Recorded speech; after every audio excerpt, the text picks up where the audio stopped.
எடுத்த நாள் முதல் இந்த நாள் வரை வண்டியை விடவில்லை.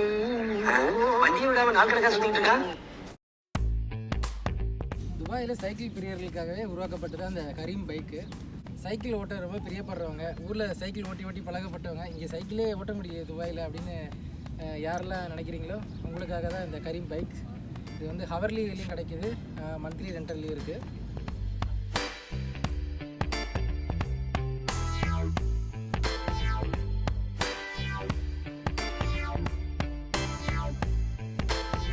துபாயில் நிறைய இடத்துல இந்த மாதிரி கரீம் பைக் ஸ்டேஷன் நிறையா இருக்கும். ஸோ எங்கே போனாலும் நீங்கள் இந்த கரீம் பைக்ஸ் வந்து பார்க்கலாம். ஜஸ்ட் இந்த ஆப்பை வந்து டவுன்லோட் பண்ணிவிட்டு அதோட QR கோடை வந்து ஸ்கேன் பண்ணால் போதும், இல்லை பைக் வந்து அன்லாக் ஆகிடும். ஸோ அதுக்கப்புறம் நீங்கள் வந்து உங்களுடைய ஹவர்லி பிளானோ இல்லை மந்த்லி பிளானோ அதுக்கேற்ற மாதிரி நீங்கள் வந்து ஓட்டிக்கலாம். இது வந்து சைக்கிள் வந்து ரொம்ப சூப்பராக இருக்குது.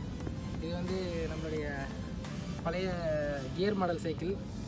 யார் யாரெல்லாம் கியர் மாடல் சைக்கிள் ஓட்டிருக்கீங்களோ உங்களுக்கு தெரியும். இது மொத்தம் வந்து 3 கியர் இருக்குது. ஸோ 1 2 3 அப்படின்னு சொல்லிட்டு.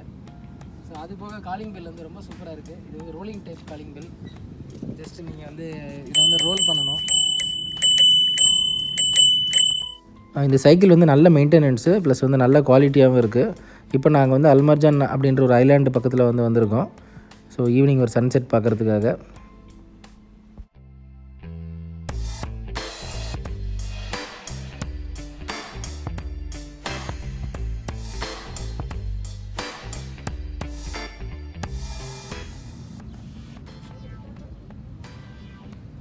துபாயில் இருக்கீங்கன்னா கண்டிப்பாக இந்த சர்வீஸ் ஒரு தடவை அவைல் பண்ணி பாருங்கள், ரொம்ப நல்லாயிருக்கும். இந்த கரீம் பைக் வந்து 1 ஹவருக்கு 20 dirhams. அது போக வந்து வீக்லி, மந்த்லி அண்ட் இயர்லி பேக்கேஜஸ்லாம் இருக்குது. அதெல்லாம் நீங்கள் இந்த ஆப்பில் செக் பண்ணாலே கிடைக்கும்.